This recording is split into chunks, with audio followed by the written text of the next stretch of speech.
Welcome to Quick Recaps. In this episode, we unravel the suspenseful and twisted story of the movie Run, a tale of secrets, betrayal, and a daughter's fight for the truth. Let's begin.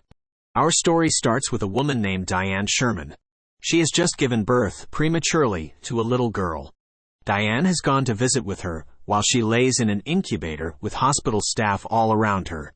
Fast forward 17 years and Diane and her daughter Chloe live a quiet life together. Unfortunately, due to Chloe's rocky birth, she is now suffering from arrhythmia, hemochromatosis, asthma, and diabetes. She is also wheelchair-bound due to partial paralysis of her legs. Because of all this, Diane found it best to homeschool Chloe.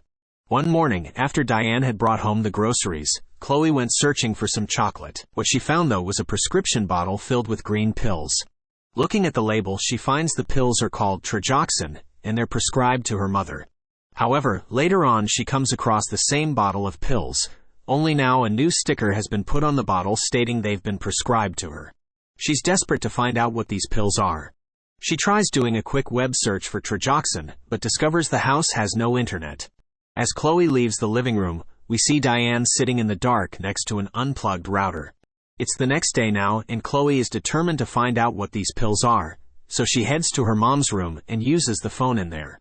Not knowing who to call, she dials a random number, hoping whoever picks up will help her.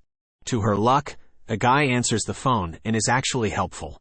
He does a Google search and tells her the prescription is heart medication, and they will be little red pills. We're now at the movies with Diane and Chloe. At some point during the movie, Diane needs to leave to go to the bathroom, but instead, she heads right outside and across the street to the pharmacy. She has another pill she wants to know about. This time she asks the pharmacist about the little green pills she takes. To her surprise, the pharmacist tells her they're muscle relaxants called Lidocaine, which are prescribed to dogs.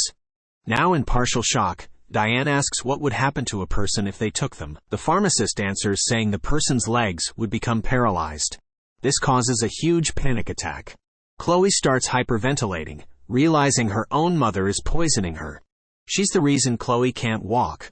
Out of nowhere, Diane comes in and runs to her daughter's aid on the floor. She administers a sedative so she can get her home quickly and quietly. Back at the house in Chloe's bedroom, she is finally woken up. She realizes she needs to get out of this house. Problem is, the doors are locked from the outside. Quietly listening, she discovers she's home alone. She'll have to go out the window. She drags herself out and across the window and in through her mother's. Just as she manages to get inside, she has an asthma attack. Now she's crawling down the hall to her room, where she just barely gets to her inhaler in time. But now at least she has her chair, which is of no use, as she notices the automated wheelchair ramp's cord has been cut. Well, only one thing to do. She throws her chair down the stairs but accidentally throws herself as well. She's at the bottom now, bruised but okay. The weirdest thing happens though. She actually moves one of her toes. The drugs must be wearing off. Now she's out of the house and headed down the road, when a postal truck heads her way. Flagging it down, she finds Tom, the postal worker. She's desperate for help, so she tells him the quick rundown of what's going on. He's appalled and wants to help, but just then, Diane rolls up determined to take her daughter back. Tom gets in her way and says she can't take Chloe. And once again Diane gets close enough for yet another sedative. Chloe passes out, only to wake up back in her house but now in the basement. This time her wheelchair is chained to a steel pole. Looking around, Chloe desperately tries to find anything that could help her. She doesn't find anything useful, but what she does find puts together a story of how she got to where she is today. She finds childhood photos of her walking, a death certificate with her name on it for a baby who died not long after birth, and a newspaper article of a couple whose baby was stolen from the same hospital she was born at.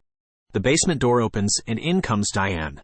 Chloe knows the truth now and starts questioning her mom. She accuses her of deliberately making her sick.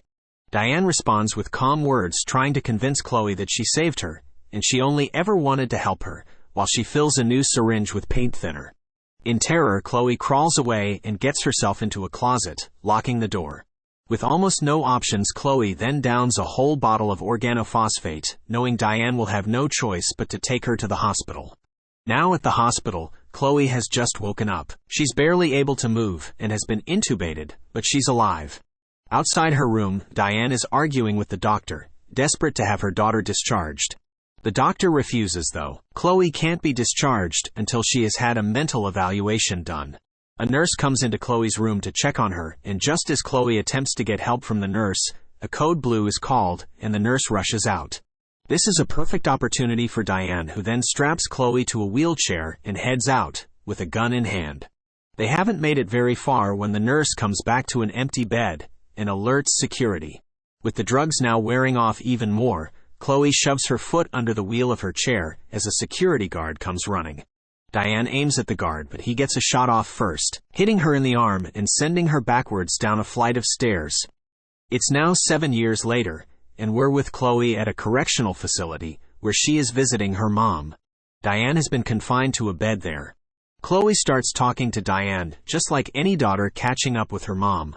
My husband is good, kids are good, job is good. Then, like it's completely normal, Chloe takes out a plastic bag from under her tongue. Inside are 3 Lidocaine pills. In a chilling finale, Chloe tells her mom she still loves her as she says, "Open your mouth wide." And there you have it, the spine-tingling story of Run. We hope you enjoyed this thrilling episode of Quick Recaps. If you're a fan of suspense, secrets, and unexpected twists, be sure to subscribe and stay tuned for more captivating stories in the future.